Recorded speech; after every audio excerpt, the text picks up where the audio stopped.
사망 소식. 지친 몸을 끌고 겨우 집에 도착했다. 바로 아래 동생이 문을 열어주는데 울고 난 뒤에 얼굴이었다. 난 왜 그러냐고 물어볼 기력도 없고 해서 못 본 척 해버렸다. 별채에는 할아버지 신발이 안 보여서 지나쳐버리고 안으로 들어서니 거실에 가족들이 모여 있었다. 가뜩이나 침울해 있던 집안인데 유난히 분위기가 어두웠다. 그러나 더 이상의 불길함은 생각지도 않은 터고 너무나도 피곤해 곧 쓰러질 것만 같아 겨우 인사만 하고는 내 방으로 들어갔다. 옷을 갈아입지도 않은 채 침대에 누웠다. 눈을 감으니 그와의 즐거웠던 지난 날들이 하나하나 떠올랐다. 졸업하면 내 섹시 될래? 그의 술 취한 음성이 들렸다. 널 안아보고 싶어. 기찻길에서의 첫 번째 포옹. 내가 널 사랑하는 건 네가 알고 있는 것보다 더 많이야. 그의 방 창가에서 두 번째 포옹. 그의 넓고 따뜻한 가슴이 그리웠다. 답답해. 어떻게 되고 있는 거야? 충식 씨는 도대체 수술을 언제까지 받아야 되며 수술이 끝난 후 귀국을 하는 건지, 나의 고립은 언제나 풀어지려나. 윤희야. 어머니가 들어오는 것도 모르고 있었다. 어디 아프니? 좀 피곤해서요. 일어날 수 있겠니? 그대로 누워있고 싶었지만 몸을 일으켰다. 어머니는 나의 손을 잡으시더니 말했다. 방금 명륜동 아버님이 전화를 하셨다. 갑자기 힘이 나는 것 같았다. 충식 씨는 어떻대요? 어머니가 갑자기 나를 안으시더니 흑흑 흐느껴 울었다. 차라리 오열이었다. 아닐 거라고 아무리 애를 써도 어머니의 울음소리를 들으며 그의 죽음을 느낄 수가 있었다. 엄마, 말해요. 말해봐, 엄마. 엄마, 울지 말고 빨리 말을 해요. 있는 힘을 다해서 엄마를 흔들면서 소리를 질렀다. 할아버지와 아버지가 들어오시고 두 남자분의 눈물을 보며 난 그의 죽음을 또 한 번 느꼈다. 아빠, 충식 씨가 어떻게... 가슴이 답답해요. 죽을 것 같아요. 빨리 말해줘요, 아빠. 어머니인지 아버지인지 누군가가 죽었단다라고 말하는 소리를 듣고 밖으로 뛰쳐나가 수화기를 들었다. 어머니와 한참이나 실랑이를 하다가 결국은 전화를 걸게 해주었다. 정미가 받았다. 저예요. 왜요? 왜라니? 이건 너무하지 않은가? 정미 씨, 왜라뇨? 저 인재 소식 들었어요. 오빠 소식 사실인가요? 난 정미가 하나도 무섭지가 않았다. 정미 씨, 어머님 좀 바꿔주세요. 지금 안 돼요. 그럼 제가 그리로 갈게요. 윤희 씨, 우리 집에 오면 지금 이 상태가 바뀌나요? 우리 생각을 한다면 오지 말아야 해요. 알았어요? 끊어요. 수화기를 놓는 소리가 내 귀를 찌르는 듯 했다. 이해하기 힘들었고 이해하려고 애쓰고 싶지도 않았다. 어머님은 아들을 잃고 정민은 오빠를 잃고 나는 사랑하는 약혼자를 잃었다. 누구는 더 슬프고 누구는 덜 슬퍼야 된단 말인가. 나의 슬픔의 정도가 그들의 슬픔을 따라서는 안 된다는 말인가. 그러나 이런 생각은 잠시였다. 산 사람들의 문제는 풀어갈 시간이 너무도 많이 남아있다. 가슴 속에서는 그에게 받은 사랑이 뜨겁게 끓고 있었다. 그를 향한 그리움은 더욱더 뜨겁게 끓었다. 그를 잃었다는 슬픔에 가슴이 활활 타고 있었다. 그의 죽음을 받아들일 틈도 내 가슴엔 없었다. 도저히 믿을 수 없는 그 사실의 부재. 그것은 나의 탓인가? 그렇다. 그 사람은 절대로 일찍 끝을 낼 사람이 아니다. 내가 재수없는 여자라서 그는 죽었다. 전화벨 소리가 아득히 먼 데서 들리는 듯 했다. 어머니가 몇 말씀을 하시는 것 같더니 내 손을 잡았다. 윤희야, 명륜동 어머니시다. 전화 받을 수 있겠니? 몸을 일으키기가 힘들었다. 네, 어머님. 이젠 눈물을 흘릴 기력조차 없었다. 너 괜찮니?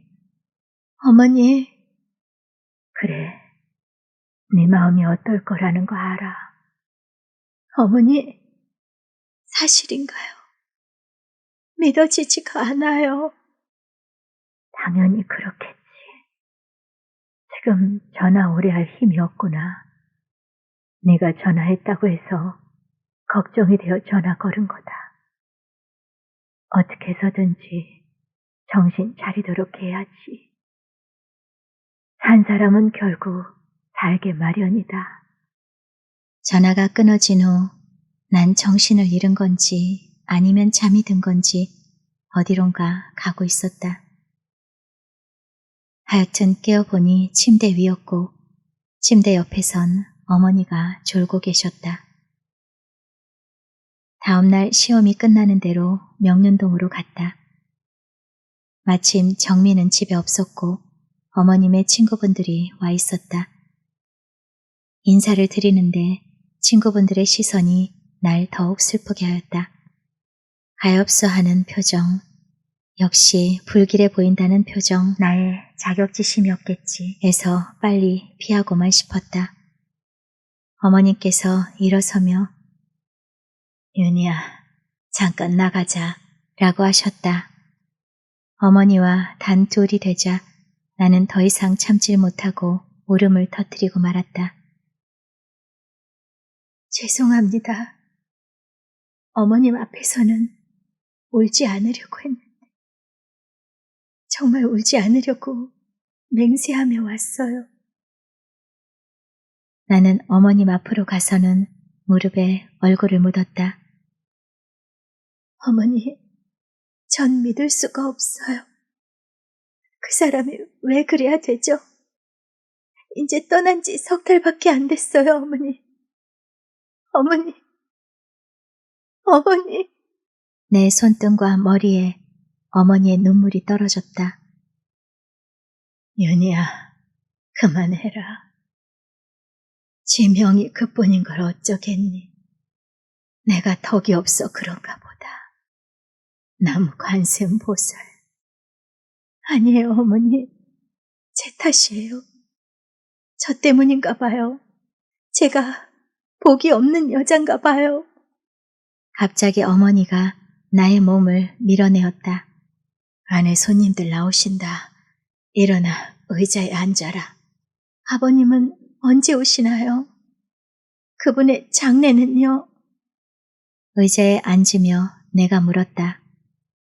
여기서 장례를 치르는 게 당연하겠지만 아버님께서 미국에서 다 끝내고 오시기로 했다. 그냥 죽은 것도 아니고 교통사고라 나서 몸이 엉망이라는구나. 수술을 3번 받았는데 죽지 않았으면 7번 정도는 더 해야 될 정도라니 굳이 이것까지 데려올 필요가 없지 않니? 그 아이의 물건도 대강 정리하고 귀국하실 모양이다. 그 아이의 장례는 미국에서 완전히 치르는 셈이지. 윤희, 너 말이다. 이제부터 내 말 잘 들어야 된다. 아무리 생각을 해도 너와 우리는 인연이 안 닿는가 보다. 더구나 충식이가 죽은 이상 서로 왕래할 것 없다. 어른들께서는 아버님 오시는 대로 인사를 드릴 터이니 우리 집에는 더 이상 오지 말도록 해라. 나도 어미가 되어가지고 자식 손 한번 못 잡아보고 보낸다. 산 사람끼리 서로 의지한다고들 하지만 너야 다르지. 결혼식을 안 올렸으니 내 집 식구가 아니다. 이거는 아버님의 부탁이기도 하단다. 말이 난 김에 집으로 돌아가거라. 나도 친구들 있으니 들어가 봐야 되지 않겠니? 그 사람의 죽음은 확실해졌고 나는 모든 걸 체념하는 수밖에 없었다. 그럼 어머님 뵙는 것도 마지막인가요? 그렇게 됐구나. 태연이 말씀하시는 어머니가 무서웠다. 가끔, 아주 가끔씩이라도 뵙게 해주세요. 나뿐이 아니고 아버님의 분부라고 말했지 않니? 내 집에서 너 오는 게 싫다는데 굳이 우리 앞에 나타날 이유가 뭐 있니? 서로 인연이 아닌 줄 알았으면 얼른 돌아서야지. 한 번만 더 부탁을 드리려다 말았다. 이젠 충식 씨는 내 곁에 오지 않을 것이다. 그렇게도 자상하고 다정하시던 그의 부모님도 내게 인연이 아니라고 말씀하셨다. 그 사람을 만나기 이전에 나로 돌아가자니 너무 아득한 옛날 같고 충식 씨뿐만 아니라 나도 이 세상에 없어진 거나 마찬가지였다. 내가 갈 곳은 아무 데도 없었다.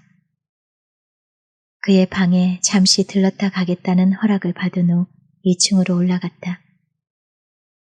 계단은 출렁거렸고 나의 몸은 자꾸만 뒤로 넘어가는 것만 같았다. 방은 잘 정돈이 되어 그 사람이 잠깐 외출한 듯한 착각이 들었다. 날 기다리며 서 있던 창으로 오후의 따뜻한 햇볕이 들어오고 있었으며 한쪽 벽에 걸린 그의 졸업식 때 찍은 사진이 날 맞아주었다. 충식 씨. 그의 대답이 들리는 듯 했다. 날 놀리는 거 아니에요? 우린 정말 못 만나나요? 충식 씨, 날 생각해서라도 기운을 낼 순 없었어요? 그렇게 많이 아팠어요.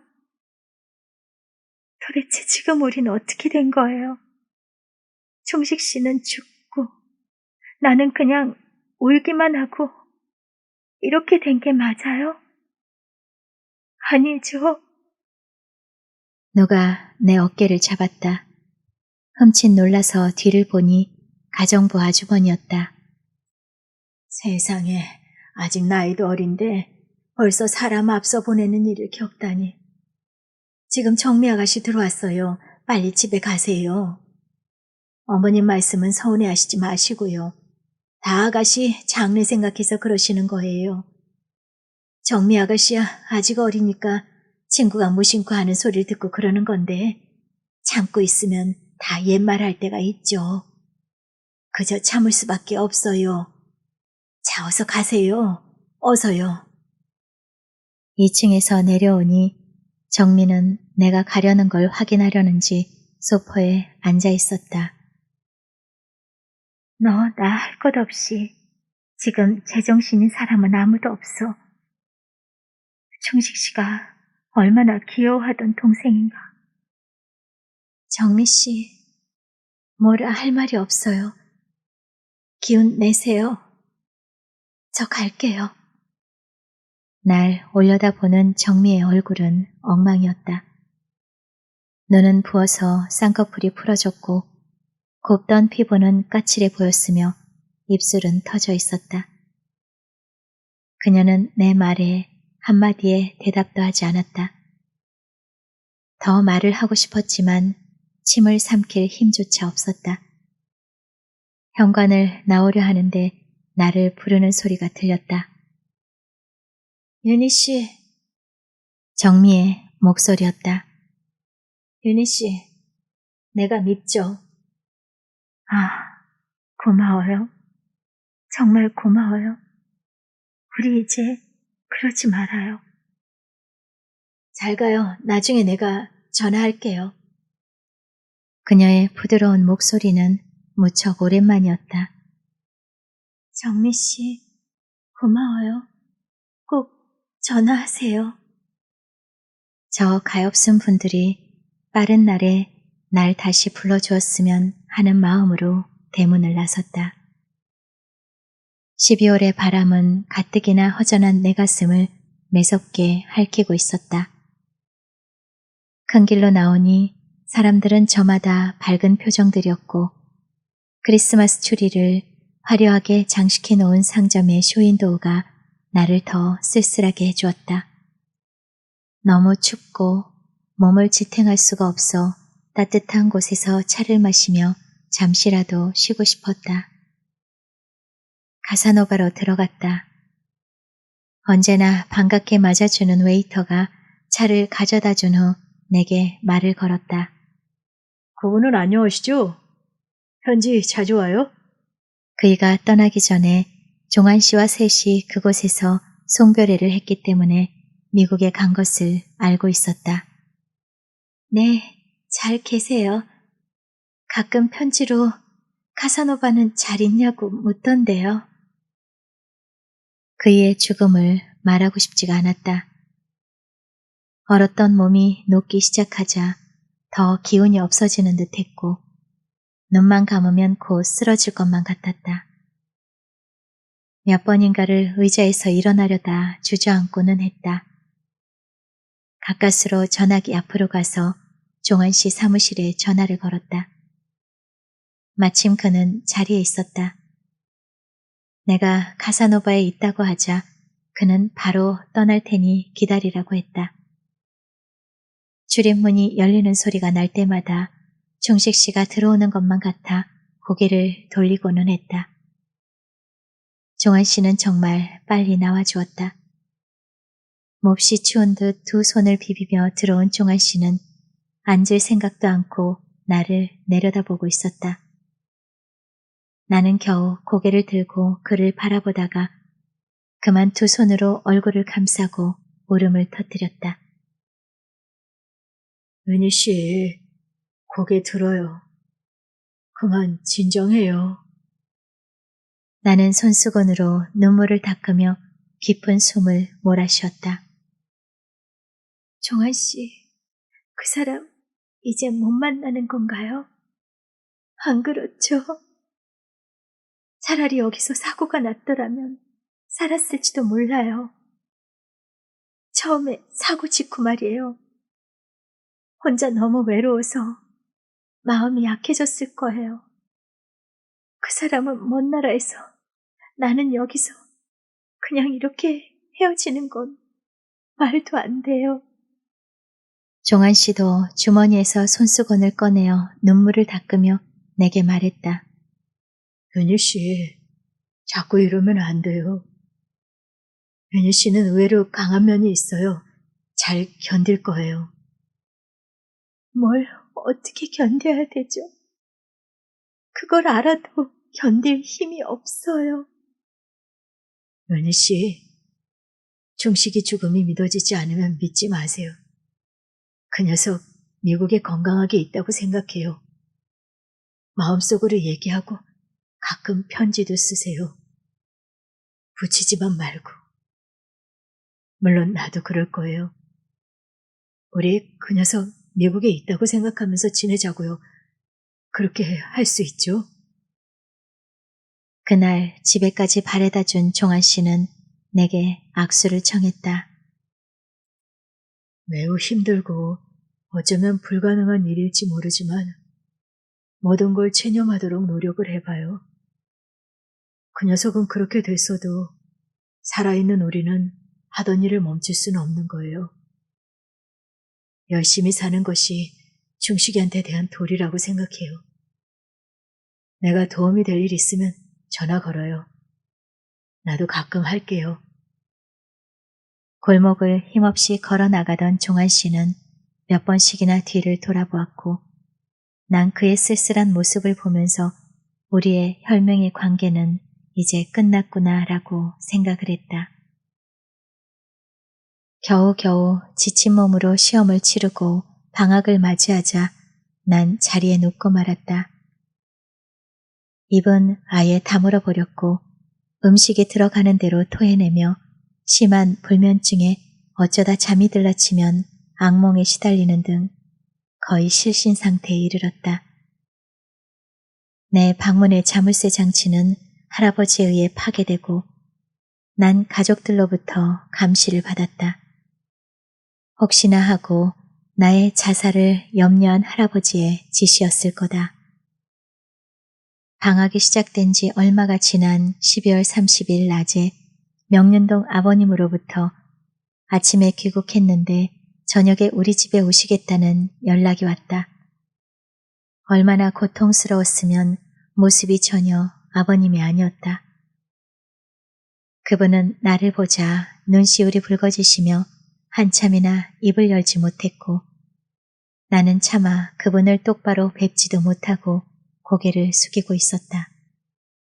그간 심려를 끼쳐드려서 죄송합니다. 특히 윤희를 보니 더 미안하군요.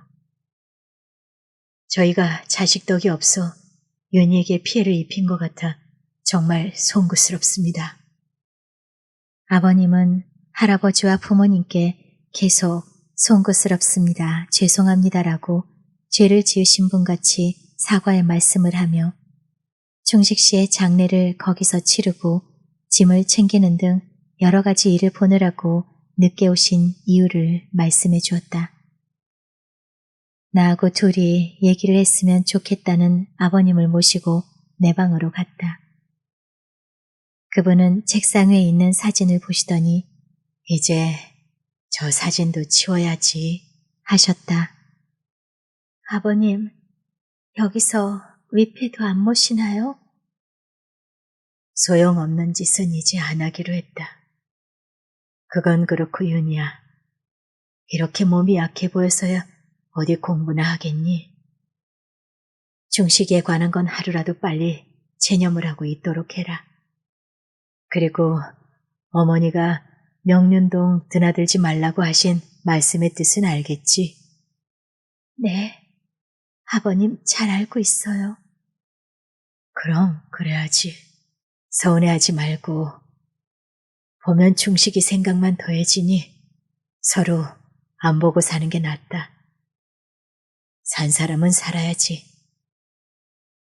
중식이는 가끔 의식이 돌아올 때면 윤희 어떡하지 하면서 네 걱정을 많이 했었다. 그 아이 널 무척 사랑했더구나. 빨리 기운을 내어서 친구들도 만나고 그래야지. 이래가지고는 개강하면 학교도 못 가겠구나. 나중에 결혼할 때 우리한테도 알려줘야 한다. 아버님이 돌아가신 후 나는 더 지치고 있었다. 어느 날 아침, 여느 때와 마찬가지로 페르긴트를 들으며 창문을 열었다. 밤새 눈이 내려 창밖은 온통 흰빛으로 덮여 있었다. 지난해 그와 같이 걸으며 장난을 치던 화계사 숲길이 생각났다. 가족들 몰래 집을 빠져나와서는 택시를 잡아 타고 화계사 입구에서 내렸다. 바람을 따라 나뭇가지에서 눈가루가 떨어지고 있어 숲길을 걷기가 무척 힘들었지만 천천히 우리가 자주 찾던 숲을 향해서 걸었다. 내가 가는 길 앞에 그의 발자국이 있는 것만 같아 자꾸만 발을 멈추고는 했다. 충식씨, 충식씨, 우리 정말 끝난 거예요? 아니죠. 아니죠. 이제 그는 아무 곳에도 없었다. 그의 부재는 무섭고 가슴 아픈 현실이 되어오고 난 그만 울음을 터뜨려 버렸다. 그의 죽음 뒤에 난 처음으로 눈 덮인 화계사 숲길에서 엉엉 소리내어 그 사람의 이름과 오빠를 번갈아 불러가며 한참을 통곡했다. 어두운 들은 아니었다. 암울한 하늘은 아니었다. 아니, 아침에는 빛나고 있었다. 끝없는 하늘에 누워있는 대지에 하늘은 향기로, 목장은 초록으로 가득 차 있었다. 일찍이 정열이 그렇듯 마음을 상처내주던 여기에 내가 다시 찾아왔을 때, 아, 생각나는 감미로운 사랑의 모험. 전한 종처럼 들어가지도 못하고 울타리 너머로 모양을 살펴보면서 그는 온종일 방황했다. 밤이 날개 펼 무렵 그는 느꼈다. 무덤과 같이 쓸쓸한 마음을. 그리고 외쳤다. 오, 이 서글픔, 혼의 창난. 나는 알려 했다. 정열의 액은 어느 만큼 아직 이 병에 남아있는지 나는 보려 했다. 내 마음이 여기에 남긴 것들을, 이 행복의 골짜기가 어떻게 처리했는지를. 봄이 오고 개강은 되었으나 나는 학교에 나가는 일이 매우 힘들 정도로 허약해 있었다. 은혁이를 몇 번 만났을 뿐 대문 앞에도 나가지 않은 채 겨울을 꼬박 집안에서만 보냈다. 22살의 나이로는 참으로 겪기 힘든 엄청난 일이었다. 집에서 어머니는 늘 내 곁을 떠나지 않으셨고 식사 준비라도 할 때는 동생들과 교대를 하셨다.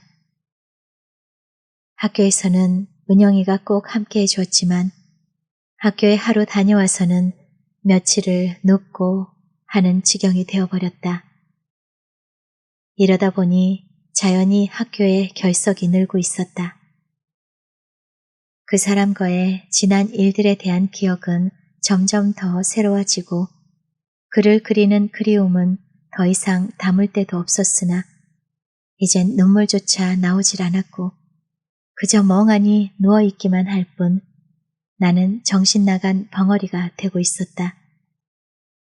충식 씨는 가고 없어도 시간은 어김없이 흘렀다. 그때 내 마음을 지금까지 기억하여 쓰기에는 무척이나 힘이 된다. 대학교를 입학하자마자 알게 되어 오직 그 사람만을 쫓아다니고 사랑해왔다. 나의 사랑하는 약혼자인 엄충식 씨의 죽음의 소식을 들은 뒤에 내가 어떻게 했으리라는 것은 아무리 애를 써도 나의 글재주로는 도저히 표현할 길이 없음이 부끄럽고 죄송할 뿐이요.